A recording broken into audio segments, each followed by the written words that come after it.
ये साल भर की जितनी भी एकादशी आती है सबको निर्जला किया करते थे। और जब ये एकादशी करते थे दूसरे दिन द्वादश की तिथि में, जब तक ये संतों को भोजन नहीं पवाते तब तक ये पारण नहीं करते थे। एकादशी का व्रत अति आवश्यक होता है। आप कोई व्रत करिए ना करिए, पर एकादशी जरूर करना चाहिए। और वैष्णवों के लिए तो खास तौर से नियम है महाराज, एकादशी अवश्य करनी चाहिए।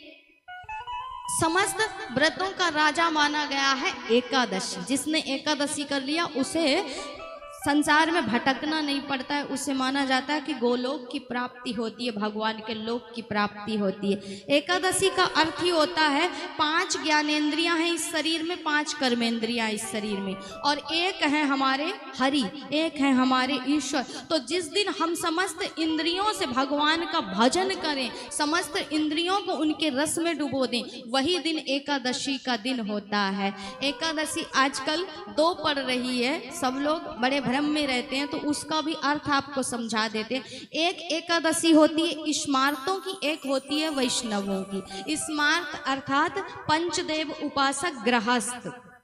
आप 5 देवों की उपासना घर में करते हैं ना, किसकी किसकी? गणेश की, सूर्य की, विष्णु की, दुर्गा की और शिव की। तो जो पंचदेव उपासक माने गए हैं वो गृहस्थ होते हैं, तो स्मार्त कहा गया है गृहस्थों को इसलिए। और वैष्णव होते हैं जो वैरागी होते, त्यागी होते, सिर्फ राम कृष्ण के भजन करने वाले।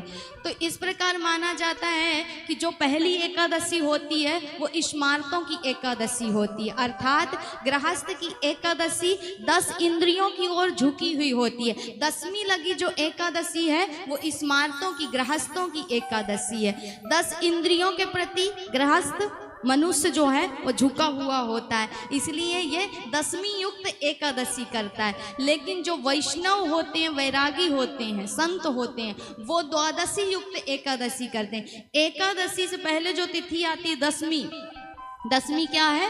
10 इंद्रियों पर आसक्त है। और 10वीं तिथि लगी जो एकादशी करते हैं वो 10 इंद्रियों की उपासना के अंतर्गत आता है। तो आप भौतिक सुखों के लिए जो एकादशी कर रहे हैं वो 10वीं युक्त एकादशी मानी जाती है। लेकिन जो द्वादशी युक्त एकादशी करने वाले वैष्णव हैं, द्वादश की तिथि मानी जाती है हरि की तिथि, इसलिए द्वादशी युक्त एकादशी जो करते हैं वो भगवान को प्राप्त करने के लिए की जाती है महाराज। इसीलिए वैष्णव जन दूसरे दिन की एकादशी करते हैं। तो अभी एकादशी आने वाली है 2, एक तो है कल जो स्मार्तों की होगी, गृहस्थों की। लेकिन हाँ, एक और बात ध्यान रखिएगा, यदि आप दीक्षित हैं तो आपको अपने गुरु परंपरा से ही एकादशी को करना चाहिए। अगर आप वैष्णव गुरु से दीक्षित हैं तो आप वैष्णवी परंपरा से एकादशी करेंगे गृहस्थ होने के बाद भी। और यदि आप दीक्षित नहीं हैं तो आपकी इच्छा है, आप कल भी कर सकते हैं, परसों भी कर सकते हैं, आपकी इच्छा है। लेकिन आप गृहस्थ, आप अगर दीक्षित हैं तो आपको अपने गुरु परंपरा से ही पालन करना पड़ेगा एकादशी का।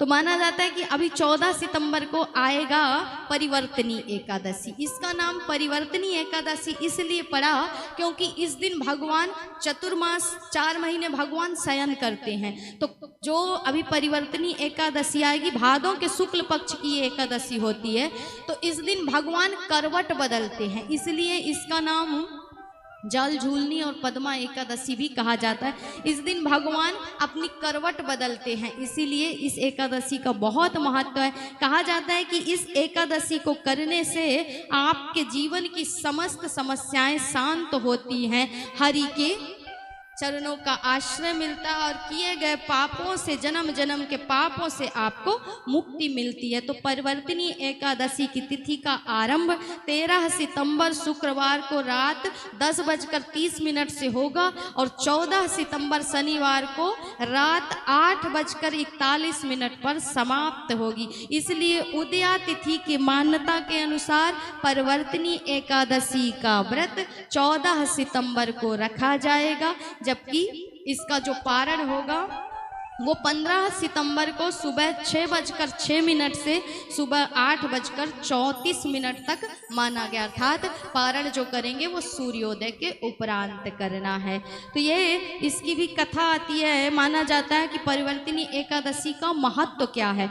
इस एकादशी के व्रती के जीवन में सकारात्मक बदलाव आते हैं, आपको अक्षय पुण्य की प्राप्ति होती है। इस दिन स्नान दान करने से विशेष महत्व मिलता है और विशेष लाभ मिलता है जीवन में। तो माना जाता है कि एकादशी के व्रत को करने से भगवान विष्णु आपके आर्थिक कष्ट को दूर करते हैं, आपके घर को सुख समृद्धि से भर देते हैं और इस व्रत को करने वाले को भगवान सांसारिक जीवन के बाद अपने चरणों में स्थान देते हैं। इसलिए ये व्रत एकादशी, कोई भी एकादशी हो साल की, अति आवश्यक होती है। तो परिवर्तिनी एकादशी के दिन इस बार रवि योग शुभ संयोग भी बन रहा है, इसलिए कोई एकादशी करिए ना करिए, इस एकादशी को अवश्य करिएगा, क्योंकि ये एकादशी एक ऐसी है जिसमें गणेश की और विष्णु की दोनों की आराधना की जाती है। भादों के महीने में शुक्ल पक्ष में अभी गणेश जी का पूजन भी आरंभ है और उसी बीच विष्णु की आराधना। तो सोने पे सुहागा देने वाली ये एकादशी है, अत्यधिक लाभ प्रदान करने वाली। तो इसकी पूजा विधि भी जान लीजिए। परिवर्तिनी एकादशी के दिन सुबह जल्दी उठकर सूर्योदय के वक्त स्नान करें, सूर्य को जल देकर अपने दिन का आरंभ करिए। व्रत करने का संकल्प लीजिए। लकड़ी के एक पटे पर, चौकी पर पीला या लाल कपड़ा बिछा करके भगवान विष्णु की प्रतिमा स्थापित कर लें और उसके बाद भगवान का पंचामृत से अभिषेक करिए। बता चुके हैं कि व्रत करो ना करो, लेकिन एकादशी के दिन घर में चावल कप ले रहे हो, संकट क्यों ले रहे हो सिर पर, तो विधि पूर्वक भगवान का भजन करते हैं। उपवास का अर्थ ये नहीं होता कि हम भूखे रहें और पूरे दिन दुर्वासा के पीछे पीछे लग गया। दुर्वासा जी 12 महीने मृत्युलोक में भटके, लेकिन कोई उनकी रक्षा नहीं कर पाया, क्योंकि भगवान कहते हैं कि भगत के वश में है भगवान। जब हरि के पास पहुंचे तो हरि के मुख से यही शब्द निकले कि हम भी तो विवश हैं, यदि अम्बरीश बचा ले तभी तुम्हारा कुछ हो सकता है। वही दुर्वासा जी जब अम्बरीश के पास लौट करके आए तो आज भी अम्बरीश उसी परिस्थिति में खड़े हैं कि जब तक दुर्वासा को भोजन नहीं कराऊं, अपने वचन को सिद्ध नहीं करूं, तब तक अम्बरीश भोजन नहीं पाएंगे। जाकर के दुर्वासा जी चरणों में गिर गए, सुदर्शन से हमारी रक्षा करो। प्रार्थना की कि प्रभु मैंने संत भगवान में कोई भेद नहीं किया, तो ये सुदर्शन शांत हो जाएं। सुदर्शन जी चले गए। अम्बरीश जी ने दुर्वासा को भोजन मारने का मैंने प्रयास किया और तुम ही मेरे प्राणों के रक्षक बने। तो इस प्रकार राजा ने व्रत के परिणामतः मृत्यु को भी रोक दिया था महाराज। इसी वंश में